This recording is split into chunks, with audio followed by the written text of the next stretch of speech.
14-сентябрда таңга жук Баткендин Булакбашы айылындагы Такталелек аймакка Тажикстандын Кех бекетинин чегарачылары куралчан кирип келген. Кыргызстандын чегарачылары чыгып кетүү талабын койгону менен алар аткарган эмес. Мындан улам кыргыз аскерлери эскертүү иретинде асманга 3 жолу ок чыгарганда ортодо атышуу башталган.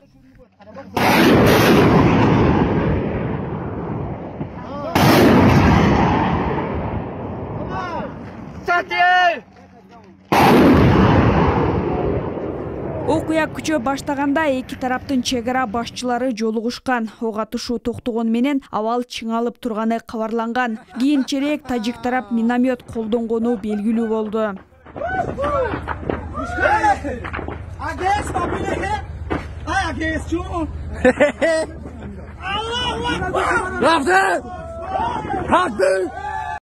Эки тараптуу сүйлөшүүлөргө карабай ошол эле күнү саат 14:00 Каксай, 15:08 Паскарык аймагына тажик тарап кайра ок жаадырды. Буга байланыштуу достук аймагындагы аялдар жана жаш балдар коопсуз аймакка качып чыгууга аргасыз болушту.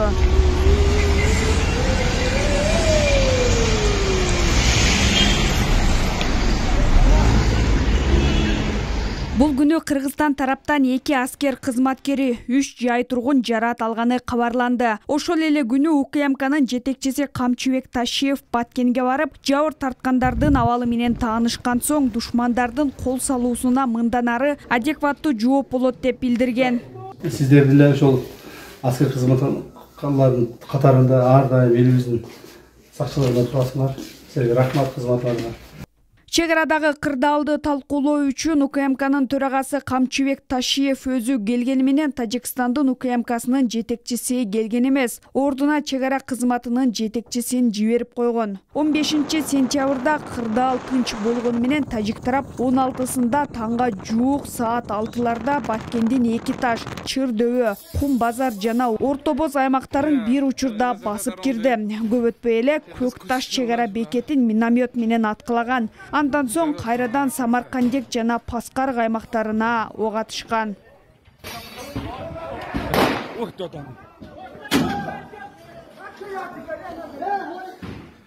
Баткен районунун Кызыл Бел, Көк таш, Тамдык, Достук айылдарында жана Төрт көчө тилкелеринде тажик аскерлеринин агрессивдүү баскынчылыгына дуушар болду. Бир эле учурда Лейлек районуна караштуу Кулунду, Максат жана Жаңы Жер аймактарына да коңшу өлкөлөрдөн ок атылып турду. Постун жанында кампа күйдү. Мынакта танка күйүп атат, танка улам жарылып. Кыргызстандын чегарачылары тажик тарап буга чейинки макулдашууларды бузуп, Кыргызстандын чегарасынын бүткүл периметри боюнча чегара жана жарандык объектилерге чыккынчылык менен кол салды деп айыптады. Ал арада Кыргызстандын улуттук коопсуздук комитетинин төрагасы Камчыбек Ташиев Тажикстанга барып, ал өлкөнүн атайын кызматынын башчысы Саймумин Ятимов менен жолугушту. Бардык күч сутурман жетекчилер менен жолугуп, ок атууну токтотуу боюнча чечимге келдик. Азыр комиссия түздүк. Ошол комиссияда биздин Баткен облусу губернатору, начальник УВДсы, ДПМдин башчысы, погранслужбанын орун басары жана МВДнын министрдин орун басары болушуп комиссия түздүк. Биз тараптан да, алар тараптан да азыр Кызыл Бел погран заставасында переходдо ошол жерде азыр ишти башташты.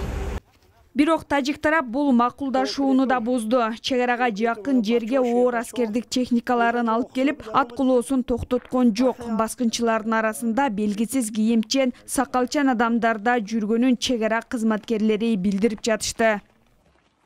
Кайда баратчы? Салам алейкум.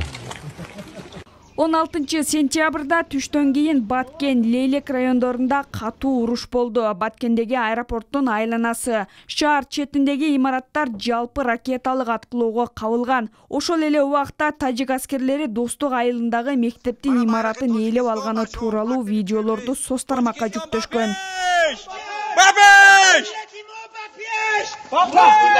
Кийинчерээк Лейлек районундагы бир катар айылдарды тажик баскынчылары ээлеп алгандыгы кабарланды. Бирок ошол эле күнү кечке жуук ал айылдар кыргыз аскерлери тарабынан тазаланганы белгилүү болду. 2 күндүк кагылышууда Баткендеги чек арага чектеш жайгашкан бир нече айылдан 136 миңден ашуун адам коопсуз аймакка чыгарылды. 17 сентябрь түнкү саат 1:30 карата кыргыздардан 24 адам каза таап, 87 киши жарадар болгону расмий кабарланды.